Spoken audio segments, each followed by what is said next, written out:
देखो as a beginner अगर तुम ये 10 गलतियां कर रहे हो तो तुम कभी भी प्रॉफिटेबल नहीं हो पाओगे। तो ये प्रॉफिटेबिलिटी सीरीज का 10वां अभी के 90% ट्रेडर्स की जो जर्नी स्टार्ट हुई है वो स्टार्ट होती है या तो किसी यूट्यूबर को देखते हैं या तो कोई रील या फिर शॉर्ट्स देखते हैं ट्रेडिंग का और उन्हें एक्साइटमेंट आती है ट्रेडिंग के लिए। तो जिसका रील या शॉर्ट देखा उसका टेलीग्राम ग्रुप ज्वाइन कर लिया, फिर वो जो ट्रेड्स बता रहा है उन ट्रेड्स को वो कॉपी कर रहा है। टेलीग्राम ग्रुप में ट्रेड आया और तुमने एग्जीक्यूट किया, उसमें 50% ऑलरेडी ट्रेड अपना मूव कर चुका होता है। उसके बाद का जो 20-30% होता है वो तुम कैप्चर करते हो, बुक नहीं करते हो, वापस रिवर्स हो जाता है, तुम्हें लॉसेज हो जाते हैं। चलो अब तुम्हारे अंदर अगर कॉमन सेंस है और तुमने उस यूट्यूबर की कोई स्ट्रेटेजी पिक कर ली कि तुमने उसको एक दिन बैठे ट्रेड किए, 2-3 ट्रेड प्रॉफिटेबल गए, अब तुमने जो चौथा ट्रेड किया वो लॉस में चला गया। अब तुमने 3 ऑलरेडी प्रॉफिटेबल ट्रेड देख रखे हैं तो तुम चाहोगे कि वो जो चौथा है वो 5वां हो सकता है कि प्रॉफिटेबल हो, छठा प्रॉफिटेबल हो। अब इस चक्कर में तुमने जो प्रॉफिट किया है वो तो तुम लूज करोगे ही, साथ में तुम अपने कैपिटल भी लूज कर देते हो। अब तुम्हारी साइकोलॉजी डिस्टर्ब हो गई। अब देखो दिन के स्टार्टिंग में तुमने जो प्रॉफिट देखा था तुम्हें अब एटलीस्ट वो प्रॉफिट उस दिन लेके जाना है। अब उस चीज के लिए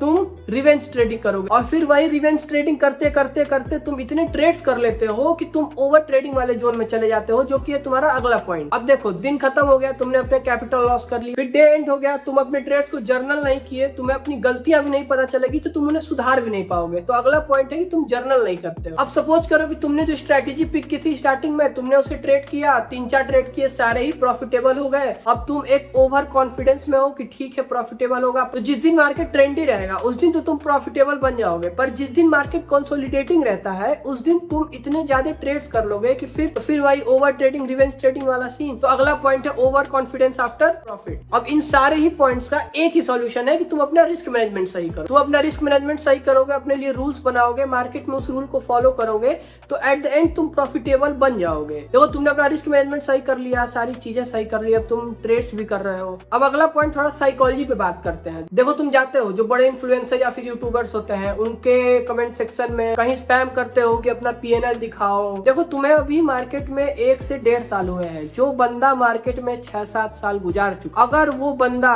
प्रॉफिटेबल नहीं भी है तो तुम्हें इतना नॉलेज तो दे ही सकता है कि तुम्हारी प्रॉफिटेबिलिटी जर्नी में तुम्हारे लिए हेल्पफुल रहेगा। देखो ऑलवेज अप्रिशिएट उनको जो तुम्हारे लिए कुछ कर रहे हैं, ना कि उन्हें स्पैम करो। सबसे लास्ट पॉइंट ये है, तो trading is not a rich quick scheme. जैसे तुम ऑफिस जाते हो, 30 दिन काम करते हो, फिर तुम्हें सैलरी आती है, तुम्हारे पास एक कैपिटल है, तुम मार्केट में डेली ट्रेड करोगे, फिर 30 डे में अपना एक रिटर्न देखोगे, वरना फिर गैम्बलिंग और ये सारी चीजें करके तुम कभी प्रॉफिटेबल नहीं हो पाओगे। तो अगर वीडियो अच्छी लगी तो फॉलो कर लेना और कीप ट्रेडिंग।